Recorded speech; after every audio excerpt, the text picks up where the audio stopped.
እስቲ በቀጣይ 5 ዓመት ምን ለመሆን አስበሃል ተብዬ ተጠየቅኩ። የተለመደ ኢንተርቪው ጥያቄ ነው። ምንም አላሰብኩም አልኳቸው።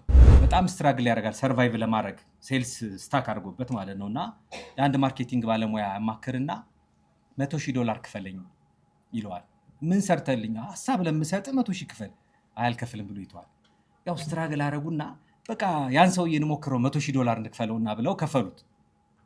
ከዛ በአንዲት ፖስታ የሆነች አንዲት ጽሁፍ ነው የላከው። ይቀልዳል ይህ 100,000 ከፍለን እቺን ይልካል። ከፍተው ሲያነቡት ጀስት ዋይድን ኦፕኒንግ ፍሮም 5 ሚሊሜትር ቱ 6 ሚሊሜትር ነው የሚለው ማርኬቲንግ ኮንሰፕቱ ማለት ነው። የሳሙናው ማውጫ ክፍተቷ ከ5 ወደ 6 ስትሄድ 40% ኮንሰምፕሽን ይጨምራል። ይሄ በ1950 ሀፕን ያደረገ እውነተኛ ታሪክ ነው። ዛሬ ላይ ምቱት እንግዲህ ዛሬ 2026 ደርሷል። ኦልሞስት ወደ 80 ምናምን ዓመት ጨምሯል ማለት ነው ካምፓኒ። ሄድኩና እኔ ሄድኩት ያው እንጀራ ፍለጋ ነው። ትሬኒንጎች ሲኖሩ እባክህ ኢንጌጅ አድርገኝ ኢንትረስትድ ነኝ ብዬ ነው የሄድኩት። ከመጣ ይቀርና አለኝና ቁጭ አድርጎኝ ለፐርሰናል ላይፉ የ5 ዓመት ስትራቴጂክ ፕላን ይጽፋል። አሁን 3ኛ ተርም ላይ ደርሷል። እና ያው ሾክድ ከመላክ ነው ማረው ከሰው ማለት በዚህ ደረጃ ኦርጋናይዝድ የሆነ ሰው ቴክስት ሜሴጅ የምልኩለትን በወርድ ዶኪመንት ከፍቶ መቼ ተላከ ሜሴጁ፣ ለምን ተላከ፣ በምን ሰዓት ተላከ፣ ኦኬ መለስኩ። የአንድ በጣም የሚወደው ሰው ቴክስት ሜሴጅ ኮምፓይል ያደረገበትን 21 ፔጅ ወርድ ዶኪመንት ከፍቶ አሳይ። በየ3 ወሩ ስብሰባ ይቀመጣል ቤቱ። ሰዓት አይዛነፍም። አጀንዳ አለው፣ ዲስከሽን አለው፣ ማሰሪያ አለው፣ ቀጣይ ሴታፕ የሚያደርገው ነገር። ኦኬ በማምሻ እድሜን የመጣሁት እስቲ 10% ህይወትን ጠብ አድርግልኝ ያልኩት።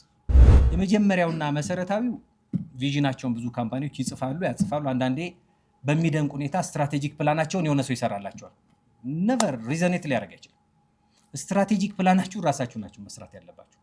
ባለሙያ የሚጠቅመው ምንድን ነው? ፍሬምወርኩን ይሰጣችኋል፣ ፓይፕ ስሩ ያደርግላችኋል፣ አናሊሲስ ይሰራል፣ የሶት አናሊሲስ፣ ቢዝነስ ሞዴል፣ ካንቫስ፣ እነዚህ በጣም ቱሎቹ ይረዳሉ። ፋሲሊቴት አድርጎ ኢንፑቱ ከእናንተ ነው፣ አውትፑቱን ተባብሮ የማሳየት ጉዳይ ነው። ብዙ ካምፓኒ ስትራቴጂክ ፕላን አለው፣ ከሼልፍ አይወርድም። ስለዚህ የመጀመሪያ ቪዥን ኤክሰርሳይዝ ራሱ ቢዝነስ ኦነሩ ፎር ኢቭን ኢንዲቪጁዋል ላይፍ። አሁን ኬሪየር ላይ ስንመጣ ብዙ ሰው ምን ያህል ክሊር ነው ከፊት በዚህ ጊዜ እዚህ ጋር ደርሳለሁ፣ ይህን እሰራለሁ፣ ይህን ዴሊቨር አደርጋለሁ የሚለው ላይ። ሴልስን አሁን ብዙ ሰው አቅልሎ ነው የሚያባል። አንድ ካርቶን ሽጥ ተብሎ ሱቅ ላይ ቢላክ አይሸጥም ሰው። ሴልስ ኢትስ ስኪል ባይ ኢትሰልፍ። ኮሚኒኬሽን አለው፣ ሪሌሽንሺፕ አለው፣ ኔጎሽዬሽን አለው፣ ኦብጀክሽን ሃንድሊንግ አለው፣ ብዙ ነገር ማንሳት ይቻላል። ስለዚህ ስራን ለባለሙያ ለባለቤት መስጠት፣ እሱ ምንን ኮል ያደርጋል? ኢምፓወርመንት። ግን ዘላቂ እንዲሆኑ ስቲል የባለሙያ ድጋፍ፣ ጤናማ የሆነ ኢምፓወርመንት፣ ማኔጅመንቱን ከኦነርሺፑ የመለየ ስራ ሰው ካልሰራ ከዛሬ ነው የሚጀምረው። ለምሳሌ ትንሽ ስቴሽነሪ ሾፕ ኦን ያደረገ ሰው ቀጥሮ የሚያሰራ ከሆነ ሌቭል ኦፍ ኢምፓወርመንት ኢንክሉዲንግ ትረስት፣ ሰፖርት ማድረግ፣ ካፓቢሊቲ ስራዎች ሰው የሆነ ሰው ሲቀጥር ንቆ ነው። ፍሮም ትራንዛክሽን ቱ ትራንስፎርሜሽን በሚል ርዕስ ላይ ነው የተዘጋጁት። ለቢዝነሳችን እጅግ በጣም የሚጠቅም ነገር የምናገኝበት ገለጻ ነው እና እሳቸውን እጋብዛለሁ።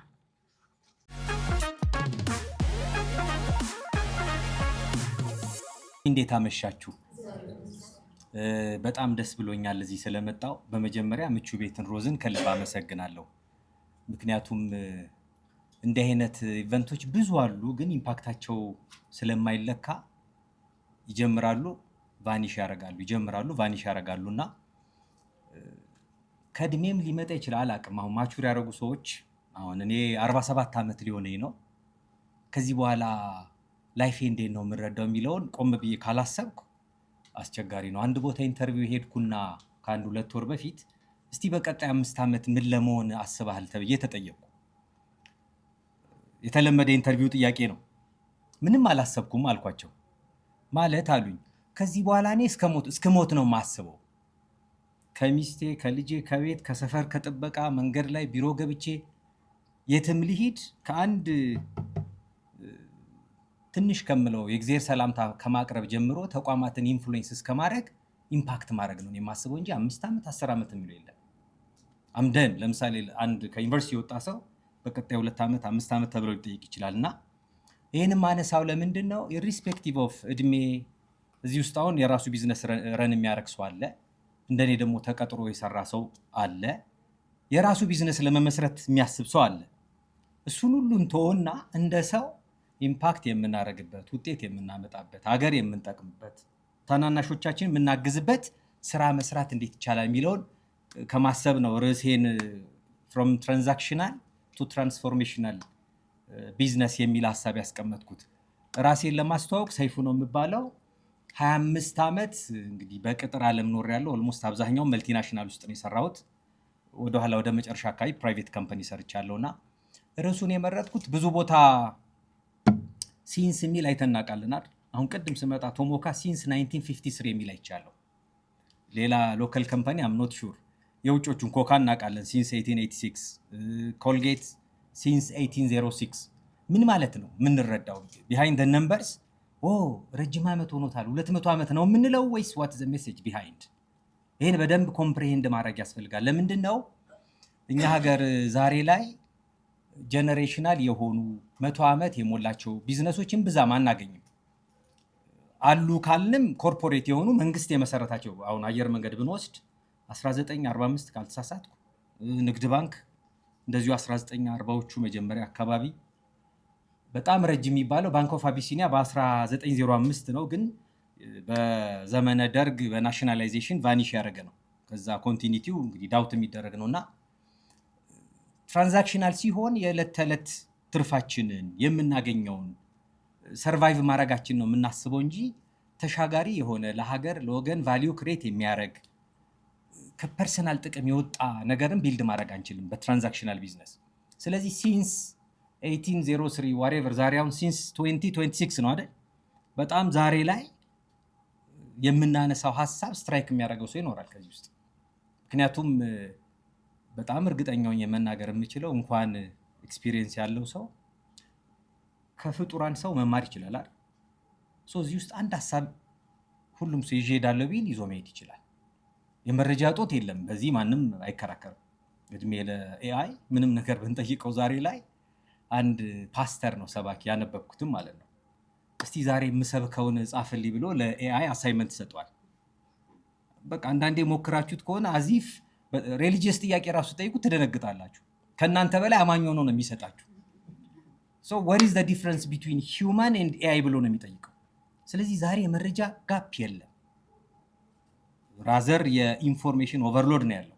ስለዚህ ጥያቄው የቱ ጋር ይመጣል? የመኖር መረጃን ሰብስቦ ለራስ የሚጠቅምን መረጃ ስክሪን አውት አድርጎ በሱ ለመኖር መጣር ካልሆነ የመረጃ ችግር የለም። ስለዚህ እኔ አዲስ ነገር አላወራችሁ። the way I tell you ነው ኢንስፓየር ካረገም ወይም የሆነ የቤት ስራ የሚሆን ነገር ከፈጠረ ማለት ነው። የክብሪት እንጨትን ውሰዱ። አንድ እንጨት ነች አይደል? ፖቴንሻሊ ግን ምን ያጠፋል? ሀገር ያጠፋል ፕሮፐርሊ ማኔጅ ካላረግ ነው። አሁን በቀደም አንድ ቦታ ለስልጠና ሄድኩና አሁን ቢሮ ውስጥ እንደ እምነታቸው ኦርቶዶክስ የሆኑ ሰዎች ሻማ ይለኩሳሉ አይደል? is it acceptable ብዬ ጠየቅኩኝ። እኔም ኦርቶዶክስ ነኝ። ኖ ቶታሊ አንአክሰፕተብል ነው። ቢሮ ውስጥ ሻማ እንዴት ይለኩሳል? ምክንያቱም ያቺ ሻማ ሰሟን አርጀንት በሆነ ነገር ተጠርቶ ወጥቶ ብታልቅና ጠረጴዛው ላይ ብደርስ አለቅ። የሚወድመውን ንብረት አስቡት። ተራ ይመስላል፣ ግን እዛ ጋር መደረግ ያለበት ጥንቃቄ ግን ኢንስቲትዩሽኑን ከማቆም አንጻር ነው። ስለዚህ ሲንስ የሚለውን ስናስብ የሚነግረን ምን አለ? የመጀመሪያ ሄሪቴጅ ይነግረናል። ጄኔሬሽናል የሆነ አሁን 1806ን አስቡት። ኮልጌት ፓልሞሊቭ የብሪቲሽ ካምፓኒ እና የአሜሪካ ካምፓኒ መርጀር ነው። ኮልጌትን አሁን የማያውቅ ሰው አለ እዚህ ሀገር? የለም። ኢቭን በ1950ዎቹ አንድ ስቶሪ ልንገራችሁ። በጣም ስትራግል ያደርጋል ሰርቫይቭ ለማድረግ ሴልስ ስታክ አድርጎበት ማለት ነው። እና የአንድ ማርኬቲንግ ባለሙያ ያማክርና $100,000 ክፈለኝ ይለዋል። ምን ሰርተልኝ? ሀሳብ ለምሰጥ 100,000 ክፈል። አያልከፍልም ብሎ ይተዋል። ያው ስትራግል አደረጉና በቃ ያን ሰውዬ እንሞክረው $100,000 እንክፈለውና ብለው ከፈሉት። ከዛ በአንዲት ፖስታ የሆነች አንዲት ጽሑፍ ነው የላከው። ይቀልዳል እንዲህ 100,000 ከፍለን ይችን ይልካል። ከፍተው ሲያነቡት ጀስት ዋይድን ኦፕኒንግ from 5 ሚሊሜትር to 6 ሚሊሜትር ነው የሚለው ማርኬቲንግ ኮንሰፕቱ ማለት ነው። የሳሙናው ማውጫ ክፍተቷ ከ5 ወደ 6 ስትሄድ 40% ኮንሰምፕሽን ይጨምራል። ይሄ በ1950 ሀፕን ያደረገ እውነተኛ ታሪክ ነው። ዛሬ ላይ ምቱት እንግዲህ ዛሬ 2026 ደርሷል። ኦልሞስት ወደ 80 ምናምን ዓመት ጨምሯል ማለት ነው ካምፓኒው።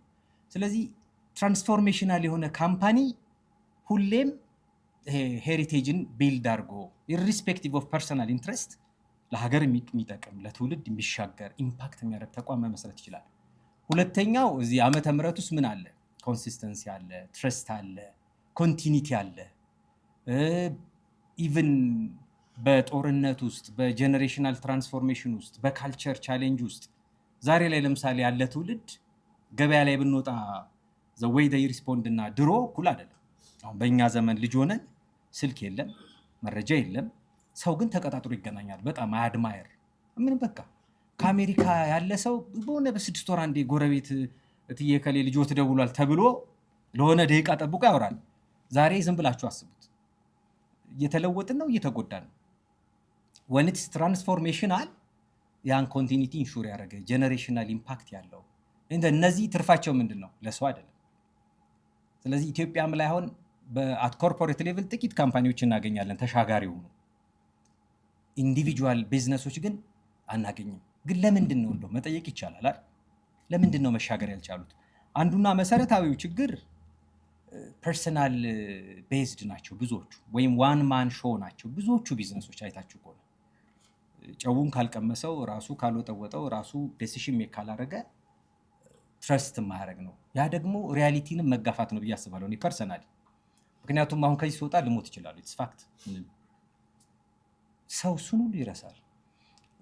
አሁን ከረንትሊ ኮንሰልተንሲ ነው የምሰራው እና ያው መጽሐፉም እንደሚለው ሀብታምን ገንዘብ አለው ብላ አትፍራው ይላል። ሲሞት አንዳች ነገር ይዞ አይሄድምና። ስለዚህ ማንንም ሳገኝ የምጠይቀው እንደው ሞታለሁ ብላ አስበህ ታውቃለህ ብዬ ነው። ባልጠፋ ወሬ አሁን እንደዚህ ጥያቄ ጠይቀኛል ነው የምጠይቅህ። መሞትን ካሰብክ አንዳንድ እኮ ሀብታም ሲሞት ምኑን ከምኑ ራሱ እንደሚያደርጉት እኮ የማያውቅ ፋሚሊ እኮ ነው ያለው። የቱ ቢዝነስ የቱ ጋር ነው ያለው፣ ምን ብር የት ሄዷል፣ ሰክሴሽን ዜሮ ይገባል ማለት ነው። ስለዚህ የመጀመሪያው ፐርሰናል ቤዝድ የሆነ ማኔጅመንት ካለ በምንም መልኩ ቢዝነስ ትራንሴንድ ማድረግ አይችልም። ሁለተኛውና መሰረታዊው ቪዥነር አለመሆን ነው። ለምሳሌ ብዙ ሰው ቪዥን አለ ብሎ ያስባል። ከዓመት በፊት አንድ ቢዝነስማን ወደ 30 ዓመት ሊሆነው ነው፣ ትልቅ ብራንድ ነው ረን የሚያደርገው። ላለፉት 24 ዓመታት ሂዝ ደ ሲኦ ኦፍ ደ ካምፓኒ። አሁንም ሂ ደ ሲኦ እና እኔ ለብር ብዬ አልሰራም። ምክንያቱም ዛሬ ላይ ለዳቦ አይደለም የምሰራው፣ ለኢምፓክት ነው የምሰራው። ያ ማለት ብር ያስፈልገኝ ማለት አይደለም። ምክንያቱም ሄጄ ራሴን ለመሸጥ ምናምን አውርቼ እውነቱን ተናግሬ ይቅር ከስራው ከፈለገ አወራሁት። ኦኬ ቪዥን ብዬ ጠየቅኩት። ቪዥን የተጻፈውን ብጠይቁት ብዙ አያውቅም። ቢዝነስ ካምፓኒ ያለው ሰው ዌብሳይት ላይ ቪዥን ብሎ የጻፈውን እስቲ ያስረዳኝ ብትሉት አያስረዳችሁ። ጠየቅኩት። አለ የተጻፈ ሰጡኝ። ዶኪመንት ነው። ዶኪመንቱን አይደለም ፈልገው። ሃቭ ዩ ኤክሰርሳይዝድ ቪዥኒንግ ኤክሰርሳይዝ መስራት ይቻላል። ነጭ ወረቀት ዘርጋ፣ ሞባይል ላይ እንዳጽፍ ፍሬምወርክ ሰራውና ሰጠሁት። በጣም ሀብታም ነው። መኪና ራሱ ከብራንድ መርጦ ነው የሚነዳው። እና ኤክሰርሳይዝ ለማድረግ ሞከረ። መጣና ምን እንዳገኘው ታውቃለህ አለኝ። ለካ ቤት ውስጥ ኢምፖርታንት ፐርሰን አይደለሁም ማለት ስገባ ማያውቁም ስወጣ ማያውቁም ማለት ልጆቼም ሚስቴም ቢዝነሱ ላይ ነው ያለው። ሚስቱም የራሷ ስራ ነው የምትሰራው። እና ከዛ ግን ያው ምንድነው የብዙ ቢዝነስማን ችግር በሀሳቡ ይስማማና ለባለሙያ መክፈል የሚባል ነገር ጋር ሲመጣ መክፈል አይፈልግም። there is no free lunch። እኔ በነፃ ላለፉት 2-3 ዓመታት ኮንሰልት አደርጋለሁ። አሁንም ሀሳብ የሚፈልግ ሰው ካለ ምንም እግዚአብሔር የሰጠን እንጂ ሰው እኮ ትንሽ ጭንቅላቱ ቢነቃነቅ ያ ፕሮፌሰር ነኝ ያለበት እውቀት ሁሉ ዜሮ ነው የሚገባው። ሰው የምንመካበት ነገር የለም እንደ ሀገር ሰፖርት ማድረግ ነው። ከ3 ወር በኋላ አርጀንት ሊፈልጋለሁ አለ። የሆነ ሚሊዮን ብር አግኝቻለሁ። በአብዛኛው የሰራሁት እኔ ኤፍኤምሲጂ ላይ ነው፣ ፋስት ሙቪንግ ኮንሱመር ጉድስ ላይ ነው የሰራሁት። እና በቃ ይህን ብር ምን ዕቃ ላምጣበት፣ አጥንት አምጣልኝ አለ። ቁም ስቅሌን አሳየኝ። ብቻ ሲምፕል ፕሮፖዛል አድርጌ እንዳልኳችሁ ከዓመት በፊት ምንም ብር አልጠየኩም። አሁን በፌዝ ከፋፍዬ ኦኬ የመጀመሪያ ፌዝ 100,000 ትከፍላለህ፣ ሁለተኛ እንደዚህ ብቻ ቢልድ አፕ አድርጌ ሰጠሁት። እስካሁን ደውሎ አያውቅም። 1-5 ወር ሆነ። ስለዚህ ስራን በባለሙያ ማሰራት አለመቻል፣ ቪዥኑ ሊኖር ይችላል፣ መሬት እንዲወርድ you have to pay። ምክንያቱም ሀሳብ እንዲሁ የሚገኝ ነገር አይደለም። ሰውም እኮ ምክር ፈልጎ የሚመጣው ስለተቸገረ። ሶስተኛው ቢዝነሶች እንዳይሻገሩ የሚያደርጋቸው ስትራክቸርድ አይደሉም። አንድ ኤስኤምኢ ሜንተርሺፕ ላይ ሰራ ነበር ከዓመት በፊት። የሆነ 2 ኮርቶች ነበሩ። ይሄ ኤነርጂ ሴክተር ላይ ስሞል ስኬል ኢንተርፕራይዞችን ሜንተር ማድረግ ነው። እና ምድጃ ነው የሚሰሩት፣ ኤሌክትሪክ ምድጃ። ፋብሪካን አሳየኝ አሉት። እሺ ይለኛል። እሺ ስልኬን አይመልስም። እና መጨረሻ ላይ ፋብሪካ የለኝም እኮ አለኝ። እና በምሮ የምሰራው እኔ እኔ ጀስት ሞልድ በማዳበሪያ ነው ይዤም ዞሮ አለኝ። የምድጃ መስሪያ ላቀች ምድጃ። ስራው ምንድነው? ልክ በጋ ሲሆን አንድ ገጠር ይገባል 10,000 ምድጃ ሰርቶ ይዟል። በአመት ሚኒመም ከኑሮዬም ከወጪ ቀሪ 6-7 ሚሊዮን ሜክ አደርጋለሁ አለኝ። 5-6 ቤት ገዝቻለሁ አለኝ። አዳማ ነው የሚኖረው። ኦኬ ኦዲት ታስደርጋለሁ። ይሄ ማኔጀር ሁሉ ነገር አምደ ኦዲተር አምደ ማኔጀር አምደ ፋይናንስ አም ኤቭሪቲንግ። መጨረሻ ላይ ብዙ አወራሁትና አንድ የምታውቁት ተረት አለ። ሰውየው ክፉ ሚስት ኖራቸው ስታጎሳቆላቸው ኖረችና በቃ እሷን ፈተው ጥሩ ሚስት አገቡ፣ የምትንከባከብ ማለት ነው። እና በጣም ተንከባካቢ ነች። አንድ ቀን በጣም ደበደቧት። ምን አድርጌ ነው ብላ ስትል እስከዛሬ ታባሽ ከርመሽ ነው እንዲህ ስጎሳቆል። ሰውየው የምሳሌ ያነሳና እስከዛሬ የትከርማችሁ ነው ሳታወሩ። በመሀል አልቀጠለም፣ ድሮፕ አውት አደረገ። ስትራክቸርድ ካልሆነ ቢዝነስ፣ ለምሳሌ አንዱ የኮርፖሬት ካምፓኒ ጠባይ ታውቁታላችሁ። ማኔጅመንት ኤንድ ኦነርሺፕ አር ኳይት ዲፍረንት። ዌን ኢትስ ፕራይቬት አለቃም እሱ ነው፣ ማኔጀርም እሱ ነው። እሱ እንዳሰበ እንድታስብ ነው የሚፈልገው። ቱ ዚ ኤክስተንት አንዳንድ ሀብታሞች እንደው ባለኝ አጋጣሚ ሲስቁ ሁሉ አብራችሁ እንድትስቁ ይፈልጋሉ። ሲሪየስሊ ሀሳቡ ላይ ያስቅ ይችላል። አይደለም እንዲህ ይሏቸዋል። ኮንፈርሜሽን ይፈልጋሉ ኖ። ስለዚህ ቢዝነሱ እንዲሻገር የሚፈልግ ሰው ስትራክቸርድ የሆነ ዌል ኦርጋናይዝድ የሆነ ቢዝነስ ይኖረዋል። ስለዚህ አሁን ተሻጋሪ የሆነ ቢዝነስ ለማምጣት የመጀመሪያው ወይደር ከ2 ወር በፊት አንድ ትሬኒንግ ላይ የሚሰራ በጣም ትልቅ ሰው ስሙንም ብጠቅስ በበጎ ስለሆነ ዶክተር ስሙ ሊጠፋኝ ነው እናንተዬ፣ ዶክተር ተመስገን ዳኜ ይባላል። ታውቁት ይሆናል። ቢሮ ሄድኩና እኔ ሄድኩት ያው እንጀራ ፍለጋ ነው። ትሬኒንጎች ሲኖሩ እባክህ ኢንጌጅ አድርገኝ ኢንትረስትድ ነኝ ብዬ ነው የሄድኩት። ከመጣ ይቀርና አለኝና ቁጭ አድርጎኝ ለፐርሰናል ላይፉ የ5 ዓመት ስትራቴጂክ ፕላን ይጽፋል። አሁን 3ኛ ተርም ላይ ደርሷል። እና ያው ሾክድ ከመላክ ነው ማረው ከሰው ማለት በዚህ ደረጃ ኦርጋናይዝድ የሆነ ሰው ቴክስት ሜሴጅ የምልኩለትን በወርድ ዶኪመንት ከፍቶ መቼ ተላከ ሜሴጁ፣ ለምን ተላከ፣ በምን ሰዓት ተላከ፣ ኦኬ መለስኩ። የአንድ በጣም የሚወደው ሰው ቴክስት ሜሴጅ ኮምፓይል ያደረገበትን 21 ፔጅ ወርድ ዶኪመንት ከፍቶ አሳይ። በየ3 ወሩ ስብሰባ ይቀመጣል ቤቱ። ሰዓት አይዛነፍም። አጀንዳ አለው፣ ዲስከሽን አለው፣ ማሰሪያ አለው፣ ቀጣይ ሴታፕ የሚያደርገው ነገር። ኦኬ በማምሻ እድሜን የመጣሁት እስቲ 10% ህይወትን ጠብ አድርግልኝ ያልኩት። ምክንያቱም አምኖት ኦርጋናይዝድ ፐርሰን። ቅድም ለሮስ ገባ ያልኳን ነበር። አንድ መጽሐፍ the past 2 weeks መጨረስ አለብኝ ብዬ ጀመርኩና በ3 ቀን 150 ገጽ አነበብኩና ከዛ በኋላ ያው 10 ቀን ሆነኝ አልቀጠልኩትም፣ እንደቆመ ነው። ስለዚህ አንድ ሰው ለፐርሰናል ህይወቱ እንኳን በዚህ ደረጃ እንደው ያኛውን 5 ዓመት እቅድ የሚለውን ሳምንቱን ፕላን አድርገን እንንቀሳቀሳለን። ደግሞ ቢዝነስ ያለው ሰው ደግሞ ለልጁ፣ ለሚስቱ፣ ለሀገር፣ ለወገን ትራንሴንድ እንዲያደርግ በደንብ ስትራክቸር አድርጎ ይቀጥላል ወይ? እነዚህ መጠየቅ ያስፈልጋልና እንደው ሀሳቤን እየሰበሰብኩ ለመሄድ ቢዝነሶች ተሻጋሪ ሲሆኑ ኢምፓክትፉል ይሆናሉ። ተሻጋሪ ሲሆኑ ለሀገርም ለወገንም ይጠቅማሉ። ቀላል እንውሰድ። አንድ ቢሮ ከፍቶ 4 ሰው የቀጠረ ሰው ኢማጂን። በእኛ ሀገር አኗኗር ከአንድ ሰው ጀርባ 3-4 ሰው ይኖራል አይደል? ዳይሬክትሊም ኢንዳይሬክትሊ የሚታገዝ 4 ሰው ቀጠረ ማለት ሲባዛ በ3 ብታደርጉት ለ12 ሰው የእንጀራ ሚንስ ሆኗል ያ ቤት። ኢዚሊ የሚታይ አይደለም ተቋምን ሴቭ ማድረግ። ስለዚህ የመጀመሪያውና መሰረታዊው ቪዥናቸውን ብዙ ካምፓኒዎች ይጽፋሉ፣ ያጽፋሉ። አንዳንዴ በሚደንቅ ሁኔታ ስትራቴጂክ ፕላናቸውን የሆነ ሰው ይሰራላቸዋል። ነቨር ሪዘኔት ሊያደርግ አይችልም። ስትራቴጂክ ፕላናችሁ ራሳችሁ ናችሁ መስራት ያለባችሁ። ባለሙያ የሚጠቅመው ምንድን ነው? ፍሬምወርኩን ይሰጣችኋል፣ ፓይፕ ስሩ ያደርግላችኋል፣ አናሊሲስ ይሰራል፣ የሶት አናሊሲስ፣ ቢዝነስ ሞዴል፣ ካንቫስ። እነዚህ በጣም ቱሎቹ ይረዳሉ። ፋሲሊቴት አድርጎ ኢንፑቱ ከእናንተ ነው፣ አውትፑቱን ተባብሮ የማሳየት ጉዳይ ነው። ብዙ ካምፓኒ ስትራቴጂክ ፕላን አለው፣ ከሼልፍ አይወርድም። ስለዚህ የመጀመሪያ ቪዥን ኤክሰርሳይዝ ራሱ ቢዝነስ ኦነሩ ፎር ኢቨን ኢንዲቪጁዋል ላይፍ። አሁን ኬሪየር ላይ ስንመጣ ብዙ ሰው ምን ያህል ክሊር ነው ከፊት በዚህ ጊዜ እዚህ ጋር ደርሳለሁ፣ ይህን እሰራለሁ፣ ይህን ዴሊቨር አደርጋለሁ የሚለው ላይ ብዙዎቻችን እንግዲህ በድህነታችንም ሊሆን ይችላል እንደ ውሃን የመጣ ነው። ያው ዛሬ ያለሁበትን የሆነ ዓመት ላይ ቁጭ ብዬ ኢንቪዥን አድርጌው አይደለም ያለሁት። አጋጣሚዎቹ እያገናኙኝ ኦኬ ይሄ መክሊቴ ነው ማለት ነው የሚል ኮንፈርሜሽን እንጂ መጀመሪያ ቼክ አድርጌ የመጣሁበት አጋጣሚ የለም። የብዙ ኤክስፒሪየንስ ነው። ያም ቢሆን ግን ዛሬም ላይ ፕሮሰስ አድርገን የቪዥን ኤክሰርሳይሱን ሰርተን ኦኬ እኔ ቢዝነስ አፍተር 10 years ቪዥን ታይም ባውንድ አለው፣ አውትካም አለው። ስሩ ደ ፕሮሰስ እያደገ የሚሄድ ነገር ነው እና የመጀመሪያ ቪዥኒንግ ኤክሰርሳይዝ ነው which is strategic ማለት ነው። ሁለተኛውና መሰረታዊው ነገር በባለሙያ ማመን በጣም ያስፈልጋል። በቃ በባለሙያ ማመን። ወንድማችን አቶ ሙሉጌታም ቅድም አሁን ስለ ህግ ነግሮናል አይደል? ብር ማውጣት ስለማይፈልግ እንጂ መጥቶ ባለሙያ ቢያማክረው እንደሚጠቀም መቼም እንደ ጤናማ ሰው ማሰብ አይከብድም። ስለዚህ ለባለሙያ የሚያስፈልገውን ወጪ አውጥቶ እንዳቅም የባለሙያ ምክር፣ የህግ ባለሙያ ሊሆን ይችላል፣ ቢዝነስ ኮንሰልቲንግ ሊሆን ይችላል። ሴልስን አሁን ብዙ አቅልሎ ነው የሚያባል። አንድ ካርቶን ሽጥ ተብሎ ሱቅ ላይ ቢላክ አይሸጥም ሰው። ሴልስ ኢትስ ስኪል ባይ ኢትሰልፍ። ኮሚኒኬሽን አለው፣ ሪሌሽንሺፕ አለው፣ ኔጎሽዬሽን አለው፣ ኦብጀክሽን ሃንድሊንግ አለው፣ ብዙ ነገር ማንሳት ይቻላል። ስለዚህ ስራን ለባለሙያ ለባለቤት መስጠት፣ እሱ ምንን ኮል ያደርጋል? ኢምፓወርመንት። እኔ አሁን ከሁለተኛ ፕራይቬት ካምፓኒ አልቀጠርም ብዬ ነው ባለፈው የለቀኩት። ምክንያቱም ኢምፓወርመንቱ የተሸራረፈ ነው። ዩ አር ዘ ቦስ እንደን ልክ ውሳኔ ልትወስን ስትል ቆይ አማክረን ኢንተርቬንሽን ይመጣል። አንተ ስትወስን እስከ ሪስኩ ነው የሚያመጣውንም ኮንስኮንሱን ሪስኩንም ጨምሮ አስበህ ነው የምትወስነው፣ ግን እሱን እድል አይሰጥም። ስለዚህ ሁሌ እጀ ሰባራ ነው የምትሆነው፣ ሰርተም ውጤታማ አትሆንም። ቢዝነስማን የሆነ ሰው ኢምፓወርመንቱ አትፉል ነው መሆን ያለበት። ቅድም ያልኳችሁ ሰው በመሀልም እንዲሁ እባክህ የሚያግዘኝ እንደው ዴፒዩቲ ሰው ፈልግልኝ አለኝ። ኦኬ ትከፍላለህ? ከፍላለሁ፣ ከምዘረፈው ብር አይበልጥም አለኝ። ኦኬ ፋይን። አንድ ሰው አመጣው። እኔ ጥራ ያልኩትንም ብር አልጠራም፣ እንዲያውም አሳንሶ ነው የጠራው።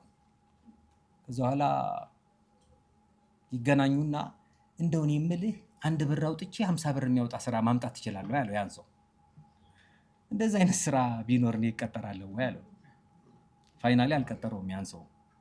ስለዚህ ኢምፓወርመንት ስለከፈላችሁ ሰውን እንደ ዕቃ አይደለም የምትገዙት። ለሙያው ነው የምትከፍሉት፣ ለችሎታው ነው የምትከፍሉት፣ ለሚሰራው ነገር ነው። ራዘር ኤክስፔክቴሽን ላይ ተግባብቶ ዴሊቨሬብልሱን ኖት አድርጎ እሱ ላይ ማውራት ነው የሚሻለውና ኢምፓወርመንት በጣም መሰረታዊ ነው። ስለዚህ እነዚህን ታሳቢ አድርጎ ሰው ከሄደ ቅድም ያወራናቸው ስትራክቸራል ኢሹዎች፣ ሲስተም ቤዝድ የሆነ ቢዝነስ ረን ማድረግ፣ ተሻጋሪ የሆነ ቢዝነስ ቢልድ ማድረግ ከባድ ነው። ምክንያቱም አሪያ የሚሆኑ ፋሚሊ ቢዝነሶች እኮ አሉ። ለምሳሌ ቶሞካን ቅድም አነሳው 1953 አስቡት፣ ስቲል ፋሚሊ ቢዝነስ ነው። ቱሬ ኢንተርናሽናል ድሮ የምናውቀው 1980ዎቹ አካባቢ ነው የተጀመረው። ስቲል ሰርቫይቪንግ። ትራኮን ትሬዲንግ ባይ ኢትሰልፍ ረጅም ዓመት ነው ኤክስቴንድ ያደረገው። አሁን ዳይቨርስ አድርጓል። ሜንሽን ማድረግ እንችላለን፣ አሉ ጅማሮች አሉ። ግን ዘላቂ እንዲሆኑ ስቲል የባለሙያ ድጋፍ፣ ጤናማ የሆነ ኢምፓወርመንት፣ ማኔጅመንቱን ከኦነርሺፑ የመለየ ስራ ሰው ካልሰራ ከዛሬ ነው የሚጀምረው። ለምሳሌ ትንሽ ስቴሽነሪ ሾፕ ኦን ያደረገ ሰው ቀጥሮ የሚያሰራ ከሆነ ሌቭል ኦፍ ኢምፓወርመንት ኢንክሉዲንግ ትረስት፣ ሰፖርት ማድረግ፣ ካፓቢሊቲ ስራዎች። ሰው የሆነ ሰው ሲቀጥር ንቆ ነው። አሁን ከኢትዮጵያ ስለሌለ አንድ ድርጅት ብጠቅስ ስሙን አይከፋኝም። ዲያጆን ታውቁታላችሁ። ዲያጆኒ 3 ዓመት ሰርቻለሁ እና በነፃ ዩኒቨርሲቲ እንደተማርኩ ነው የምቆጥረው። በጣም የምር መልቲናሽናል ካምፓኒ ነው። ግን አንፎርቹኔትሊ ሁሌ ቻሌንጅ የሚሆነው ምንድን ነው? ኢምፓወርመንቱ አለ፣ ቢዝነሱ መልቲናሽናል ነው። ስራው ላይ ስትመጡ ግን ውጤቱ ላይ እናንተ ስቴክ የላችሁ።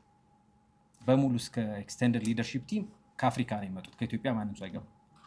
አኑዋል ወጪያቸው ማስታውሰው አኑዋል የእነሱ ወጪ ቤት ኪራይ ምናምን 100 ሚሊዮን ብር ነው የነበረው። ያው ከስሮ ነው የወጣው ታውቃላችሁ። ገቢዎች በጨረታ ሸጦት ቢጃይ ነው የገዛው። ስለዚህ ትልልቅ ቢዝነስን መገንባት ሰው ሲያስብ ጥቃቅን ይመስሉ ከኢምፓወርመንት ጋር ከሲስተም ጋር ከሰው ጋር የተገናኙ ነገሮችን በደንብ ማሰብ ያስፈልጋልና ለዚህ ዞሮ ባለሙያ ላይ ነው የምንሄደውና ስራን ለባለሙያ መስጠት ያስፈልጋል።